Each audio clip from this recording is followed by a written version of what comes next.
I am Victoria Evans, and I was formerly at Stitch Media up till about 3 months ago.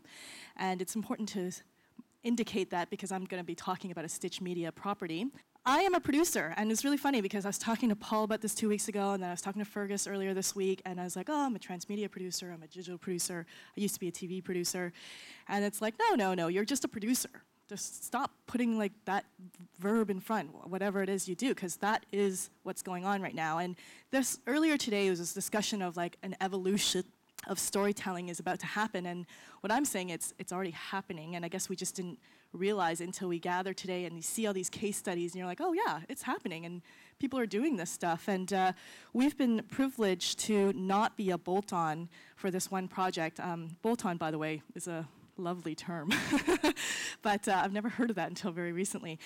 We're not an extension, we're not a bolt-on, we're not your sales and marketing budget that's going to promote your show. We are about weaving your narrative so that it's meaningful for your audience, regardless if it's your TV audience or your second screen audience or your mobile audience.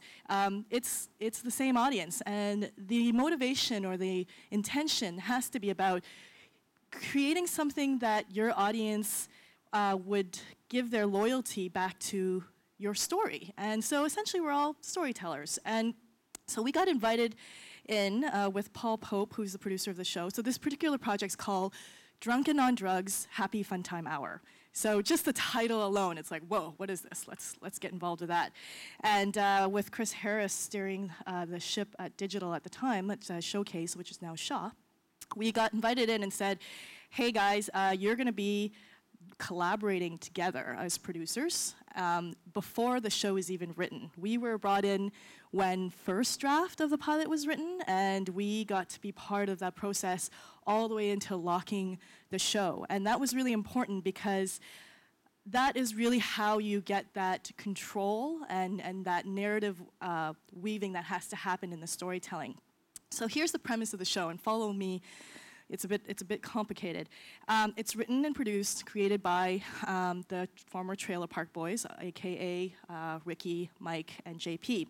And they've decided to play multiple characters. So this story has 50 characters, and more than half of those is played by those guys with the help of makeup and prosthetics.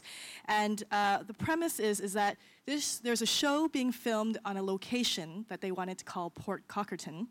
And the show takes place about following these three main actors who's filming a kids show called Happy Fun Time Hour. And there is a craft service guy who's a bit of a mad scientist, and he decides he's going to take over the control of the people who've come into this town, so all the crew and the cast who's just flown in and decide that they're going to integrate themselves so they can do their fancy production. And he's going to drug them with berries. And so because everyone's eating his craft services, they're all under heavily influenced drugs that makes them lose control of their actions as well as their memory. So essentially, think of the movie Hangover, that narrative where the guys wake up at the very end and then the credits roll and you see the photos and then you're like, oh, that's what they did last night. That was the antics. Those were the antics that they were up to. And that's kind of what was happening, is that 50% of the TV show talked about what it was like during their sober moments, and then 50% of the digital component was all the drugged up moments. So it's not like if you watch the TV show, I mean, if you watch a TV show, you'll understand what's happening. At the end of the day, it's just a bunch of antics. But if you took the time to dive in and immerse yourself in what was going on the digital side, you would be privy to inside knowledge. And that really is a reward for your audience, regardless, what point they jump into the story. The people online are essentially the ones who have, as Paul calls it, the God view. They're starting to realize, wait a minute, this isn't just Hangover, it's actually the Truman Show. Like Lost, all these characters over every episode is starting to realize, wait a minute, what am I doing here? How did I get here? Why am I here? And that's the point of the digital component, is that with the help of the viewers online, they are figuring out the 5 Ws, the why, the who done it, how did we how did we get here, what did the guys do last night, and this exclusive content. It's not just content of like behind the scenes, of the filming of the show, or here's a little bio about this cast member. It really was exclusive content where you got to see the end credits of Hangover. You got to see what happened between the first episode that aired last week and the next episode, all the little silly antics that the cast were involved in. So it's complex. It's really complex. And with Evan, we're like, what do we do with this?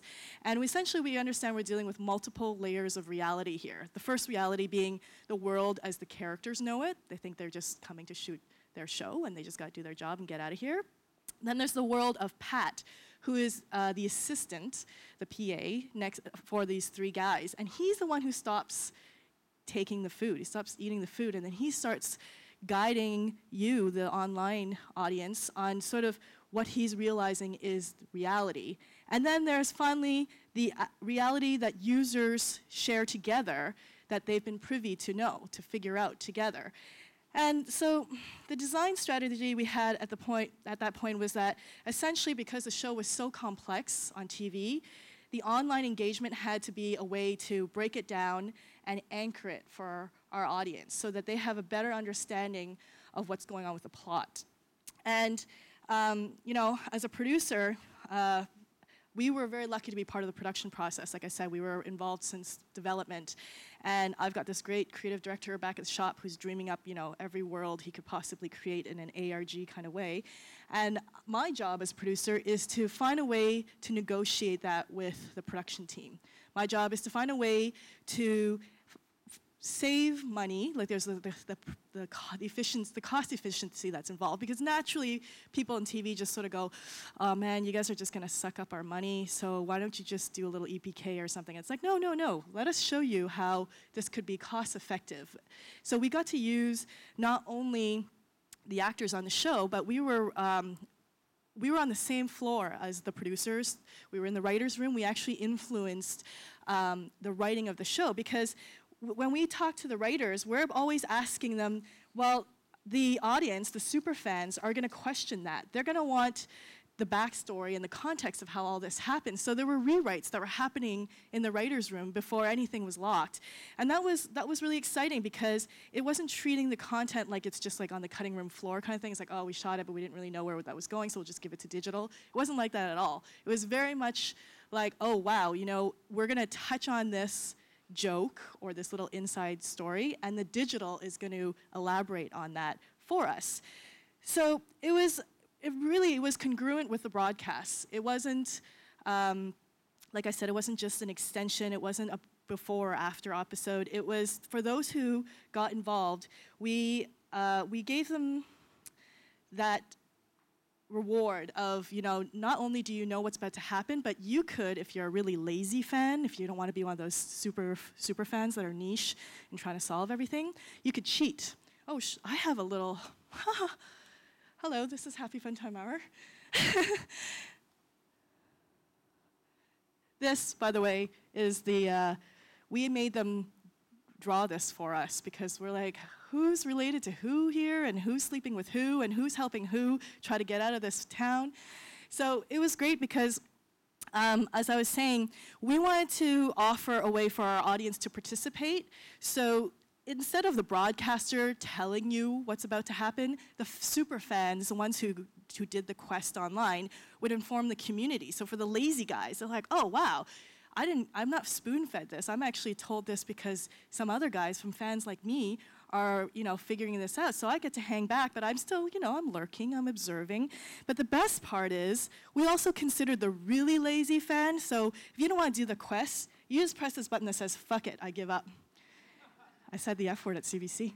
And it's great because then Easter egg videos are released. And these videos really do inform what's going on in the main narrative. It's really showing you that not only what you saw last week, what the backstory was, but it could, if you keep digging, keep looking for these Easter egg videos, you could actually get ahead of the program. And you might think, well, this makes no sense to me, but eventually it will. And the fact that you knew it first and you're going to share it and tell your friends, we're giving our audience something worth sharing, something worth gossiping about, because they are just as smart as us. We're not treating them like they're the common denominator, even though, some of these audience members may be drunk and on drug watching the show, but we are giving them that power, that feeling of, wow, I'm figuring this out. I'm not just being fed by Pat the assistant about this reality, but I'm kind of figuring out what's going on here.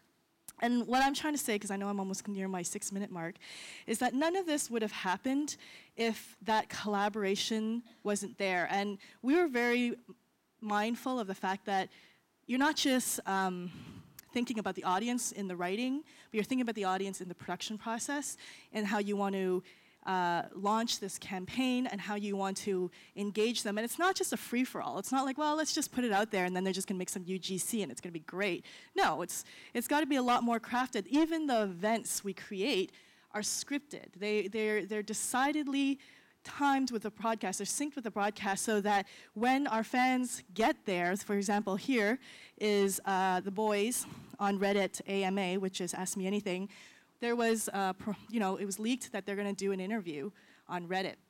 And so you can submit your questions to the program, and they will filter what is the sort of popular ones, and they'd ask the boys. And this is great, because then if you really are a fan, here it is. Here's your chance to be mentioned and noted that you know something. And over thousands of comments were sent in, and they took the top 50, and they answered those questions. And it was a great way to encourage people to keep being aware, to keep coming back both ways. It really is cross-platform. It is cross-narrative. And we wanted to make sure that the participation was rewarding for our fans too. So this is another one for a launch party that was happening at Mike Smith's bar in Halifax. They stayed in character. They arrived as the characters in Drunken on Drug. And that night, for several hours, because we had to be considerate of the multiple time zones in Canada, they said, if you put a request on Twitter, we will do it. We will recognize you and we will do whatever you dare us to do. So people, we were saying, chug a beer, take off your shirt, and they do it. And then it was just this buzz that was happening. And that night, oh, Evan, you should probably tell me, was it 1.4 million? 1.4 million video views on YouTube that night, and 60,000 Facebook fans engaged in the launch. Before the show even premiered, they were already like, whatever these guys are doing, we're out there, we're gonna cheer them on, and we're gonna be part of it.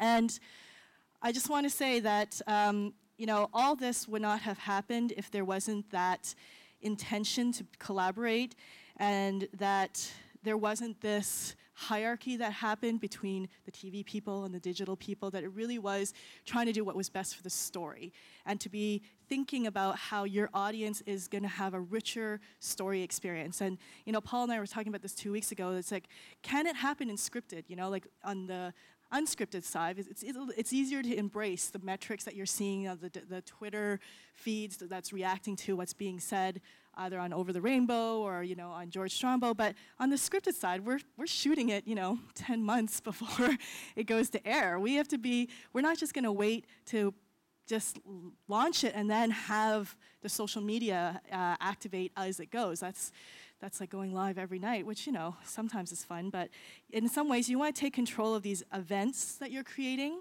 And so back to the bar that we were talking about, I'll wrap it up now. The bar was a scene where the guys showed up in character, and aside from getting people online to submit dares, it was also that we were aware that this is a bar that will appear in the show again later. So footage was captured with what was going on, and then later on when they see the same location appear again, the fans who did show up locally were like, wow, I was there. I was not only meeting the guys in character, but I'm also part of the story, even though they never see their face. It's that illusion of being part of the story, which is really the tricky, the way you have to approach scripted content online, is like when can you control the illusion, and when do you sort of let people help you promote the narrative. And yeah, we've got some accolades, blah, blah, blah, and it's going up for Best Cross-Platform at the Best Cross-Platform for Fiction at the Canadian Screen Awards. So that's nice. It's not just a marketing award, that finally we are being recognized in the fiction category as a cross-platform project.